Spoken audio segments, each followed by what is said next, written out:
नई नई शादी हुई थी सिमरन जब पहली बार ससुराल आई। सभी परिवार वाले खुश थे, लेकिन सिमरन मन ही मन दुखी हो रही थी।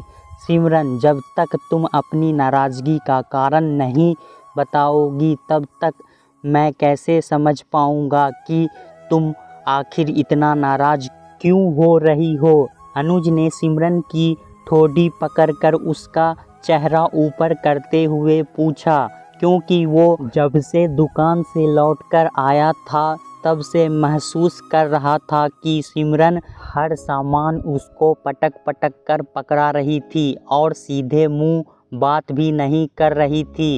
इतने समय तक तो वो परिवार के बीच में था, लेकिन अब वो अपने कमरे में आ गया था और सिमरन उसके साथ अकेली थी। लेकिन सिमरन ने अनुज की बात का कोई जवाब नहीं दिया, उल्टे तकिया सीने से लगाकर मुंह फेर कर सोने का नाटक करने लगी। प्लीज़ सिमरन, आखिर बात क्या है, बताती क्यों नहीं? मैं कब से तुमसे पूछ रहा हूँ, लेकिन तुम हो कि कुछ बोल ही नहीं रही। आखिर मुझसे कुछ गलती हुई है तो भी बताओ ना। तुम जानती हो सिमरन कि मैं तुमसे बहुत प्यार करता हूँ। मुझसे तुम्हारी नाराज़गी बर्दाश्त नहीं हो रही है।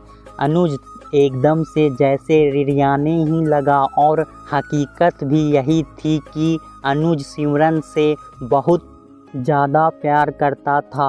भले उन दोनों की शादी घर वालों की ही पसंद से हुई थी, लेकिन अनुज तो जैसे अब सिमरन का ही चेहरा देखकर जीता था। अनुज, मुझको इस घर में नहीं रहना। मैं तुमसे पहले भी कहा है, मुझको अपनी निजी ज़िंदगी जीनी है। झटके से सिमरन उठकर बैठी और एकदम सपाट शब्दों में अनुज से बोली, लेकिन सिमरन, ऐसा आखिर क्यों कहती हो? तुम ये बात पहले भी कितनी बार कह चुकी हो और आज फिर वही जिद लेकर बैठ गई।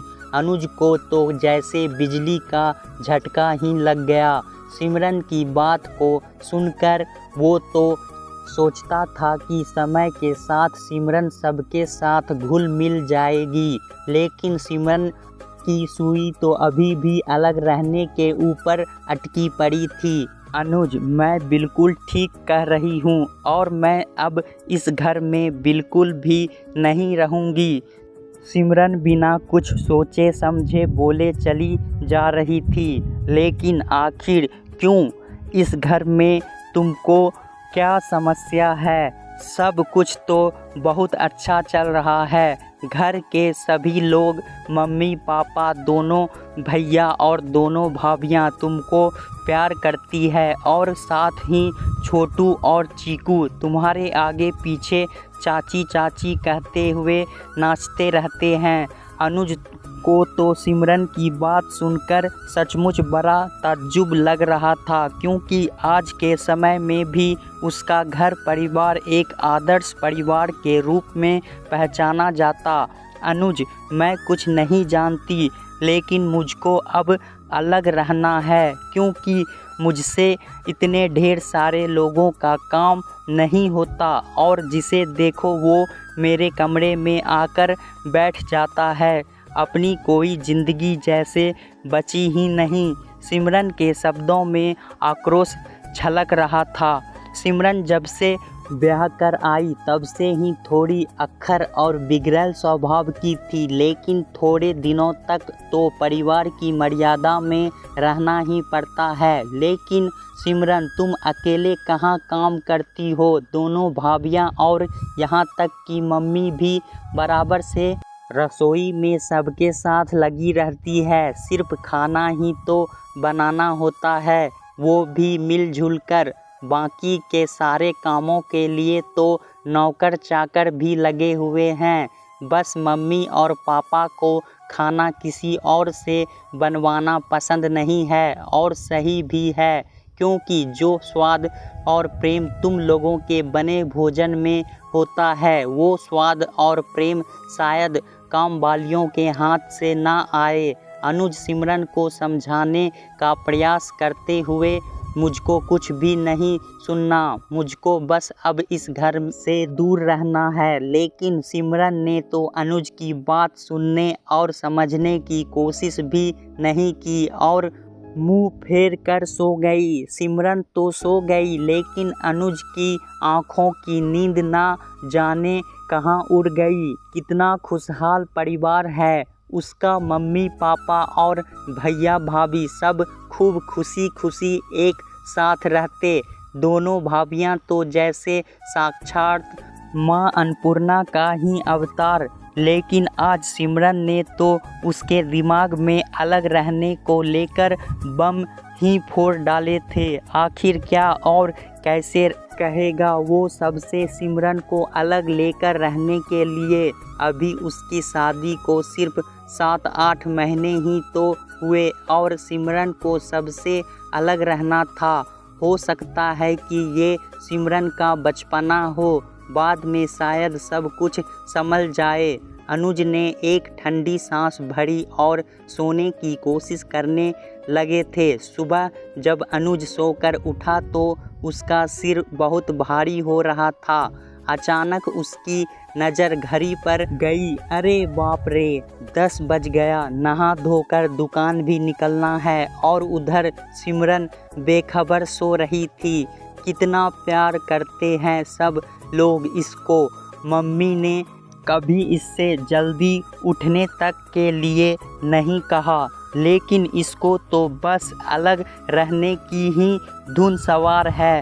ये सोचते हुए अनुज दुकान जाने के लिए तैयार होने लगा, क्योंकि उन लोगों को एक प्रतिष्ठित और काफ़ी बड़ी दुकान थी और इसी वजह से चलती भी खूब थी। तो तीनों भाइयों और पापा एक साथ बैठते थे। अनुज तैयार होकर दुकान निकल गया, लेकिन उस दिन ना तो सिमरन ने और दिनों की तरह अनुज से फ़ोन पर बात की और जब अनुज ने फ़ोन किया तो उसने रिसीव भी नहीं किया। अनुज बेटा, क्या तुम्हारे और सिमरन के बीच कुछ अनबन हुई है? आज दिन भर सिमरन बिल्कुल अनमनी सी बनी रही और कुछ ढंग से खाया पिया भी नहीं। आखिर रात को शांति देवी ने अनुज से पूछ ही लिया। नहीं मम्मी, ऐसी कोई बात नहीं, अनुज ने बात को टालने के उद्देश्य से कहा। हालांकि वो परेशान बहुत था और अपनी मम्मी से अपने दिल की बात करना चाहता था, लेकिन कुछ समझ में नहीं आ रहा था कि वो क्या बात करे और कैसे कैसे कह दे। वो अपनी मम्मी से कि उसकी पत्नी अलग रहने की जिद कर रही है। नहीं बेटा, कोई तो बात ज़रूर है, क्योंकि मेरी अनुभवी आँखों से धोखा नहीं हो सकता। शांति देवी ने अनुज के सिर पर हाथ फिराते हुए कहा। मम्मी, सिमरन इस घर से अलग रहना चाहती है। अनुज ने अलग बलग देखा तो कोई आसपास नहीं था और माँ का प्यार पाकर आखिर अनुज की आंखें छलक पड़ी और उसके मुंह से सच्चाई निकल गई। अच्छा, लेकिन क्यों? शांति देवी को भी अनुज की ही तरह सिमरन की ख्वाहिश को सुनकर ताज्जुब हुआ। बस मम्मी, कुछ समझ में नहीं आ रहा। आप लोगों के सामने तो वो बहुत अच्छी बनी रहती है, लेकिन कमरे में अक्सर ही मुझको अलग रहने के लिए उकसाती रहती थी। लेकिन कल से तो जैसे जिद पकड़ कर ही बैठी है। अनुज की आंखें छलकी ही जा रही थी। अरे पगले, इसमें इतने परेशान होने की क्या बात? दुकान के ऊपर जो घर बनवाया था वो तो खाली ही पड़ा रहता है। तुम ऐसा करो कि सिमरन को लेकर वहीं शिफ्ट हो जाओ। घर में दिया बत्ती भी होती रहेगी और सिमरन भी खुश रहेगी। शांति देवी ने एक पल में समस्या का समाधान निकाल लिया। आखिर उन्होंने भी दुनिया देख रखी थी। लेकिन मम्मी, इस तरह अचानक आप सबसे अलग कैसे रह पाऊँगा मैं? फिर पापा और भैया भाभी सब लोग क्या सोचेंगे? अनुज ने अपने मन की शंका को जाहिर करते हुए कहा, वो सब तुम मुझ पर छोड़ दो। शांति देवी ने अनुज की पीठ थपथपाते हुए कहा, और रात को खाने की मेज पर सुनिए जी, ये जो दुकान के ऊपर आपने घर बनवाया है वो क्या हमेशा धूल मिट्टी ही खाने के लिए है? मैं सोच रही हूँ कि तीनों बच्चों में से एक बच्चा अपने परिवार सहित वहीं पर शिफ्ट हो जाए तो कितना अच्छा रहेगा, घर भी सुरक्षित रहेगा और अब ये घर भी इतने लोगों के हिसाब से छोटा पड़ने लगा है तो वो भी समस्या हल हो जाएगी। शांति देवी ने बहुत सोच विचार कर अपने पति धर्मेश से कहा, कह तो तुम बिल्कुल ठीक ही रही हो, लेकिन आखिर जाएगा कौन वहाँ अकेले रहने? धर्मेश ने तीनों बेटों की तरफ निगाह घुमाते हुए कहा, और तीनों ही बेटों ने ना की मुद्रा से सिर हिला दिया। देखो, ऐसे तो कोई तैयार नहीं होगा। मेरे पास एक तरीका है, क्यों ना हम तीनों बच्चों के नाम की पर्ची डाल दें, जिनका नाम निकलेगा वो चला जाएगा। शांति देवी का दिमाग बहुत तेज़ी से चल रहा था, क्योंकि उनका दिमाग सचमुच बहुत तेज़ था और वो अपने परिवार में किसी भी वजह से फूट नहीं पड़ने देना चाहती थी। चलो ये ठीक है, सबने सहमति जताई। आखिर पर्ची पर अनुज और सिमरन का नाम निकला, क्योंकि ये सब तो शांति देवी की चाल थी। खैर, अब तो सिमरन बहुत ही ज़्यादा खुश हो गई और बहुत जल्दी अनुज के साथ उस घर में शिफ्ट हो गई। लेकिन अनुज, आखिर ये सब संभव कैसे हुआ? सिमरन तो समझ ही नहीं पा रही थी कि आखिर इतनी आसानी से उसको अलग रहने की इजाज़त कैसे मिल गई। अब अनुज ने सारी बात बताई कि कैसे मम्मी ने ये सब किया और कैसे तीनों ही पर्ची पर उसका ही नाम लिख दिया और किसी को भी जरा सा भी शक नहीं होने दिया। लेकिन ये क्या, थोड़े दिन तो बहुत हंसी खुशी गुजरे सिमरन के, लेकिन अब तो सिमरन अकेलेपन की वजह से परेशान रहने लगी, क्योंकि अनुज दुकान से सीधे घर चला जाता और फिर अक्सर वहीं से खाना खाकर ही लौटता। और जब सिमरन उसको टोकती तो वो यही कहता, सिमरन, परिवार से अलग तुम रहना चाहती थी, मैं नहीं, इसलिए मैं अपनी खुशियों को नहीं खो सकता। तुम आराम से अकेले अपने लिए जो मन हो बनाओ, जो मन हो खाओ, तुम्हारे लिए किसी भी प्रकार की कोई कमी नहीं रहेगी। अब तो सिमरन याद करती कि कैसे घर में सब लोग एक साथ बैठकर हंसते मुस्कुराते हुए खाते पीते थे। दिन भर घर में एक चहल पहल सी रहती थी। जरा सा भी परेशान होती तो सास जेठानी आकर सिर दबाने लगती। झूठ में ही मुंह से कुछ निकल जाए कि ये खाना है, तुरंत सास जेठानी बनाने में जुट जाती। लेकिन अब पछताने से कोई फ़ायदा नहीं, क्योंकि उसने खुद अपने हाथों से अपनी खुशियों का गला घोट दिया था।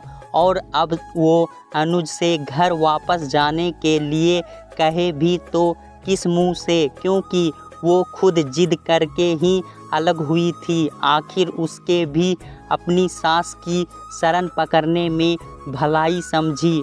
मम्मी जी, आप दोनों भाभियों में से कोई भी भाभी को वहाँ रहने के लिए भेज दीजिए, लेकिन मैं वहाँ नहीं रहूँगी। सिमरन ने एक दिन घर आकर अपना फैसला सुना दिया। लेकिन क्यों, आराम से तो वहाँ रह रही हो तुम, फिर क्या दिक्कत है? शांति देवी ने ऋचा से पूछा। नहीं मम्मी जी, मुझको वहाँ अकेले नहीं बल्कि आप सभी लोगों के साथ रहना है। मैं इतने दिनों में बहुत अच्छी तरह से जान लिया है कि जो आनंद और प्यार सबके साथ रहने में है वो अकेले में नहीं। और फिर अनुज भी यहीं बैठे रहते हैं। अब मैं वहाँ पर बिल्कुल भी नहीं जाऊँगी। सिमरन हठी स्वर में बोली, लेकिन यहाँ तो सबके साथ काम भी करना पड़ेगा और तुम्हारी प्राइवेसी भी नहीं बचेगी। शांति देवी ने छेड़ते हुए कहा, मुझको सब मंजूर है, लेकिन अब मैं आप सबसे दूर नहीं रह सकती। सिमरन रोते हुए शांति देवी से लिपट गई। चलो भाई, तुम जहाँ चाहो वहाँ रह सकती है, लेकिन एक बात याद रखना, जो प्यार दुलार और सुख अपनों के साथ रहने में है, अलग रहने में बिल्कुल भी नहीं। शांति देवी ने अपने कलेजे से लगाए ही सिमरन से कहा, जी मम्मी जी, मुझसे ज़्यादा बेहतर ये भला अब कौन समझ सकता है। और शाम को ही सिमरन का सारा सामान वापस फिर से पुराने घर में आ गया और सबसे ज़्यादा खुश था अनुज, जिसको अपने परिवार के साथ रहने का सौभाग्य फिर से प्राप्त हो गया। दोस्तों, ना जाने आजकल की पीढ़ियों को क्या हो गया है, वो अकेले ही रहना चाहते हैं। परिवार वाले अच्छे भी हो, जैसे सास, ननद, जेठानी, फिर भी किसी एक को दिक्कत हो ही जाती है और परिवार में दरार होने का यही कारण है। दोस्तों, कहानी कैसा लगा हमें कमेंट में ज़रूर बताएं। इसी तरह की पारिवारिक कहानी सुनने के लिए हमारे चैनल को सब्सक्राइब ज़रूर करें। बेल आइकन दबाना ना भूलें। धन्यवाद।